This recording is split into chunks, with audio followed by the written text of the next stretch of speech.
Morning, and welcome to the reflection for today, Monday, the 16th of January. I am Sylvia.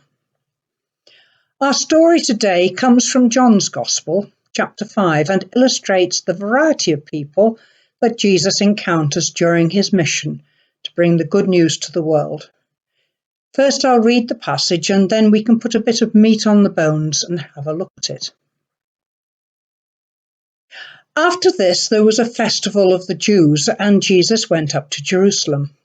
Now, in Jerusalem, by the sheep gate, there is a pool called in Hebrew, Beth Zapha, which has 5 porticos. In these lay many invalids, blind, lame, and paralyzed. One man was there who had been ill for 38 years. When Jesus saw him lying there and knew that he'd been there a long time, he said to him, "Do you want to be made well?" The sick man answered him, "Sir, I have no one to put me in the pool when the water is stirred up.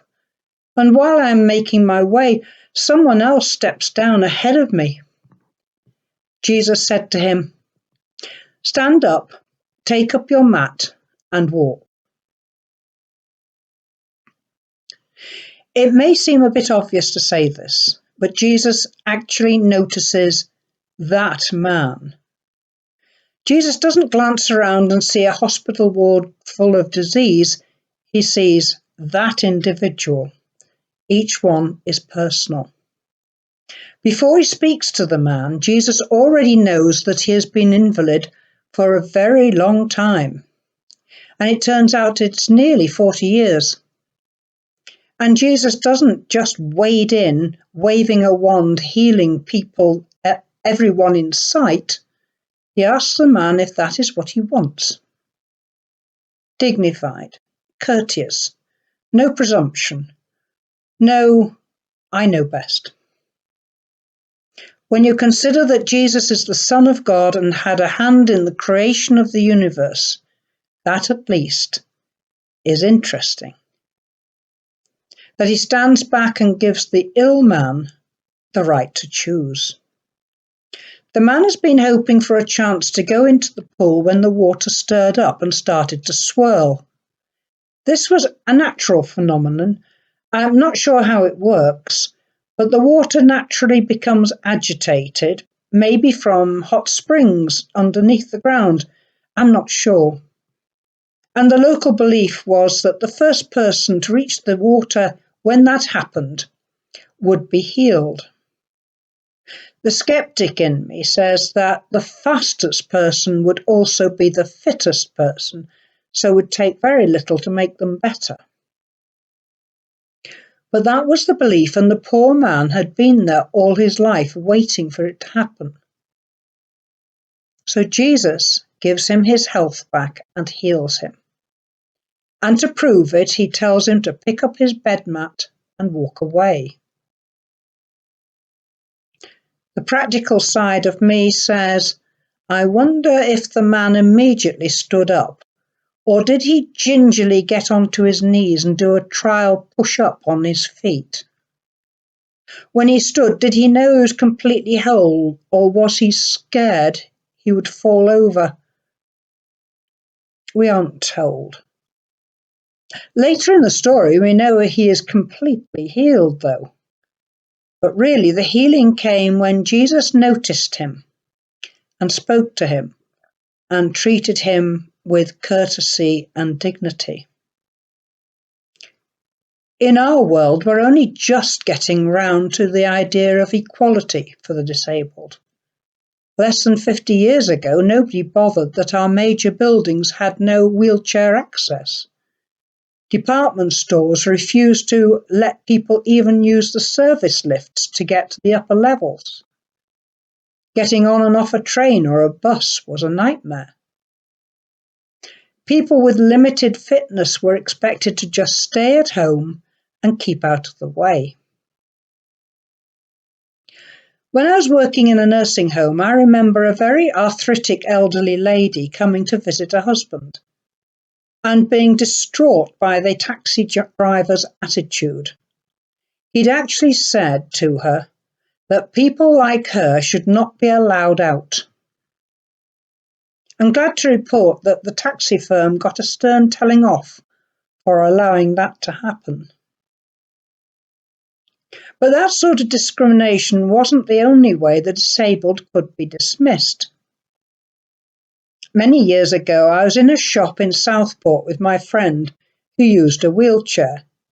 We were at the pay desk, and I was standing behind her in the queue. The shop assistant looked straight over my friend's head and spoke to me about the things my friend was going to buy. I knew that I couldn't be trusted to speak politely, so I very casually turned round and paid attention to the articles behind me, forcing her to speak directly to my friend. Jesus saw everyone, regardless of physical, mental, or emotional state. He was and is concerned about each and every one of us, whether we have status or wealth, education or skills, abilities or disabilities. And he knows that each one of us is in need of his healing.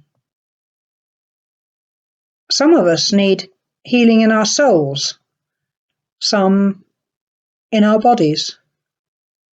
Some of us recognize that the way we are, maybe deaf or blind, is as much a part of our character that we have no desire to change.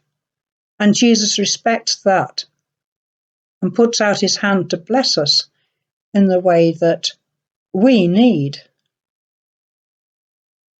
I know that each one of you will treat people with kindness and consideration.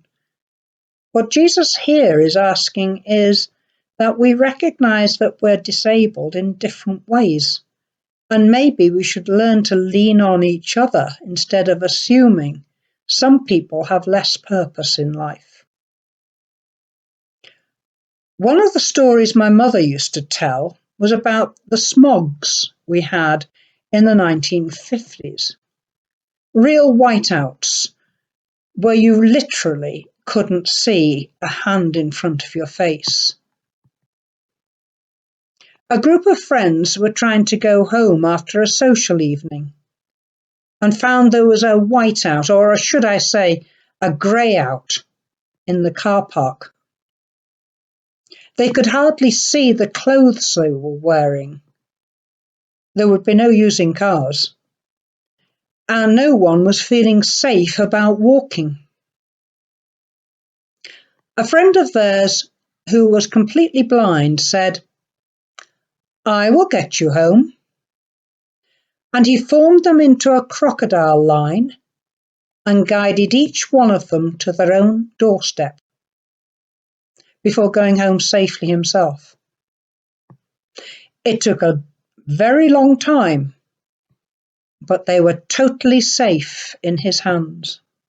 God has given us all to be family, his family, each one vital to the well-being of the others, each one special with a place to play in the kingdom of heaven.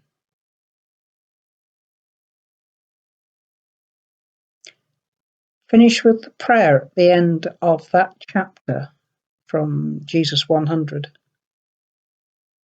Lord Jesus, give me your eyes to see, your heart to feel, your hands to touch, that like you, I might see the people at the back of the queue and help the helpless in this needy world. Amen.